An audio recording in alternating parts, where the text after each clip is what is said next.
अपना ही साया देख के तुम जाने जहां शर्मा गए।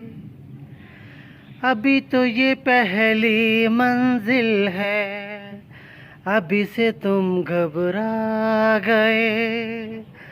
अभी तो ये पहली मंजिल है, अभी से तुम घबरा गए।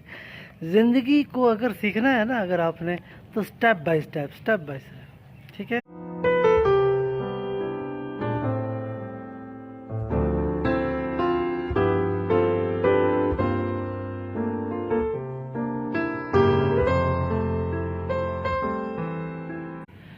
हमारे मज़हब में आईवीएफ से फ़ायदा हासिल करना जायज़ है और बेहतर है।